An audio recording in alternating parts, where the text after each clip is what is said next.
Hello everyone, welcome. You clicked on this video because you are looking for an honest review of the new Natasha Denona High Glam Hydrating and Blurring Luminous Longwear Serum Foundation.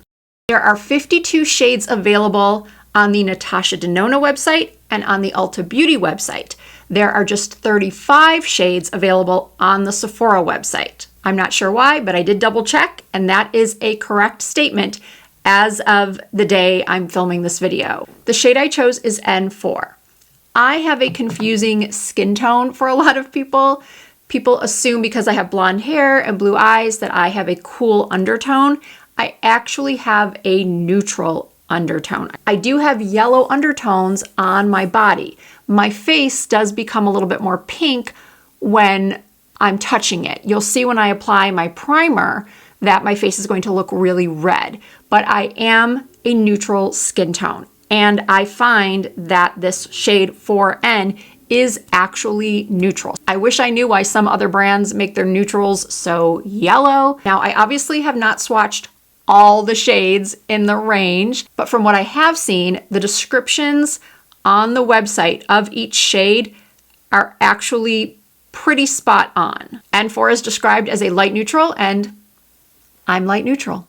According to the description, the High Glam Foundation is a medium, buildable, blurring, and self-setting radiant serum foundation that hydrates and balances oils for up to 18 hours of creaseless wear. Developed with Korean tech and Japanese amino acid pigments, this anti-aging hybrid boosts collagen production and antioxidant defenses. I'm not sure if I said this yet. I think I did, but I can say it again. It retails for $52. Something that's important to know if this is the first video of mine you are watching, I have oily, mature skin. So something that I have discovered after trying this foundation for several days now is that if you do have oily skin, a primer is not a must, but it is helpful. So today I'm using the Maybelline Poreless Jelly Primer. This is a really excellent pore refining gripping primer. It has a really nice gel-like texture.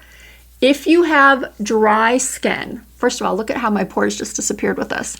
And it's super affordable. So you can balance out your expensive foundation with a more affordable primer. But back to dry skin. I think your regular skin prep, whatever you as someone with dry skin is using, just maybe a moisturizer, perhaps something like this Dalba First Spray Serum is excellent if you have dry skin to spray before makeup application. But yeah, I think your usual moisturizer, sunscreen, whatever you do for skin prep will be just fine. You don't need to do anything special. So primer is applied.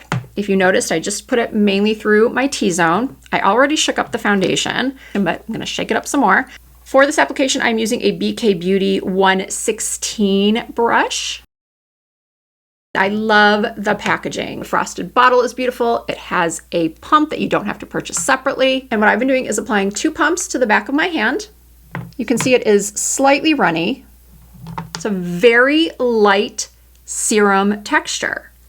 And did you notice how neutral that is? It's the perfect neutral. And I start in this area right here. I'm making little circles, and you're going to love that initial glow, especially if you have drier skin. Now, some of you watching might think that N3 would be better for me because I am looking a little bit light on my neck.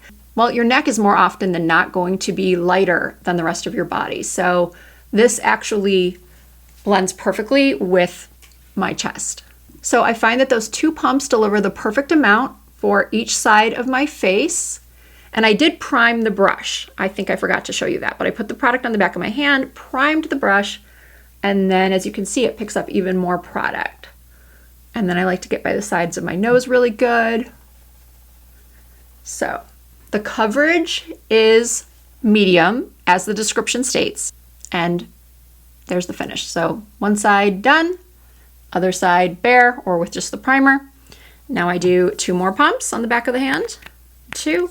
Prime that brush, start in this area right here and blend outward.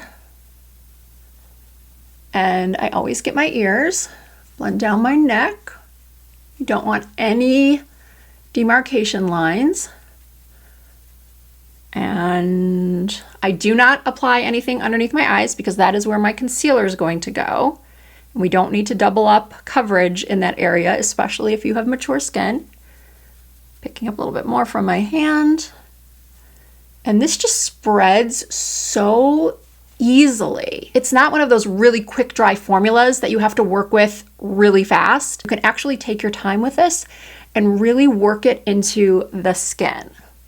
This is supposed to be self-setting. And if you have dry to very dry skin, you might want to leave it just like this. But if I leave it like this, like I did the first day, I regret it. It's not that the foundation disappears, but I just appear too oily for my preference. I went ahead and applied just a little Natasha Denona concealer right here and here using also shade N4. And now, once again, because I do have oily skin, I'm going to set my under eyes and the T-zone, not everywhere, but the T-zone with my Kimchi Chic Puff Puff Pass powder. So I take a puff and pick up some of the powder, tap off the excess on the back of my hand, and then I just pat in this area right here. And then a little bit on my nose. Do the same thing on this side. And look at how flawless my skin looks right now. It's wild to me how beautiful this foundation is. Now I know I said that the Tear liquid foundation, the Mask Fit Red foundation, was going to be the foundation of 2025, but I think this one might be even better. Now, the Tear is less expensive. It's about half the price, but the Tear is an excellent option. And then I'm filming this on September 2nd, and I believe Makeup by Mario has his new foundation launching on Thursday or Friday. So I'll be buying that one too. And even though I might not do a dedicated video to it, I'm going to most likely do a comparison video. So what I'm going to do now is finish my makeup, cheeks, lips, bronzer, and then I'm going to take you over to the window in my bedroom, grab my iPhone so you can get a clear as day look at the foundation. And then of course I'll do some check-ins throughout the day. Okay, the makeup is completed, obviously. And I'm standing next to a window. It is actually a cloudy day here in Las Vegas, which is quite rare, but I think it is going to give you an even more accurate look at the foundation. Sometimes when it's super sunny and that sun is coming through the window, it diffuses everything. It's almost like a ring light. And so this natural kind of gloomy daylight is giving you a pretty accurate look at the foundation. So I applied the foundation about 20 minutes ago or so at this point, and I'll check in with you in a couple of hours. Okay, time for the 3-hour check-in. Yes, my lipstick has changed, but that's because I had some lunch and then I recorded a different video, but I have not touched up. And as you can see, I am shiny, but I don't think it's horrible. I do think I am more glowy than shiny. Thankfully, I did use the primer and set with powder, or things would be much worse than this as far as shine. I'm okay with this. I think my skin still looks really nice, radiant, natural. The makeup hasn't come off anywhere except a little bit on the sides of my nose where I've been wearing my glasses, which is typical with most foundations that I use. And I feel really good about this. If I were going out right now, I would definitely touch up with a little MAC blot powder or maybe some blotting papers. But yeah, I think this foundation is really beautiful. It hasn't oxidized. For a foundation that claims to be radiant, that is radiant, on oily skin, this is not bad.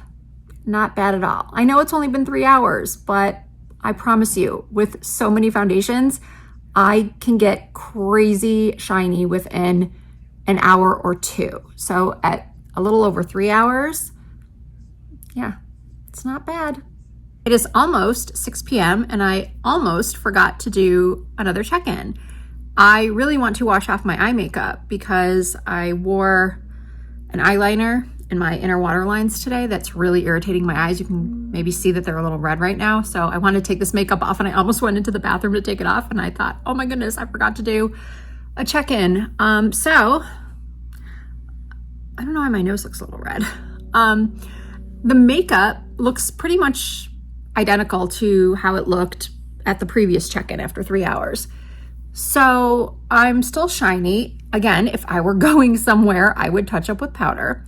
What I love about this foundation is that it really, in my opinion, looks like skin. You're getting the coverage, you're getting those skincare benefits, a great color match, a great shade range of 52 shades if you buy it on Ulta or the Natasha Denona website. If you're oily like me, you just have to touch up, but I feel like it makes my skin look really, really good. And, you know, I might play around with it, like try some other oil controlling primers. The primer I used was more of a pore refining primer. I'm going to try it again with perhaps an oil controlling primer to see if that helps, but I'm still really happy with it. And I think it's great. I think it's one of the best foundations I've tried in a long time as far as having so many positive attributes and such a great color match and looking like skin. So yeah, I guess that's it for this review. Leave me any questions you might have in the comments. Please give this video a like if you enjoyed it. And don't forget to subscribe to my channel for new videos at least twice per week. See you next time.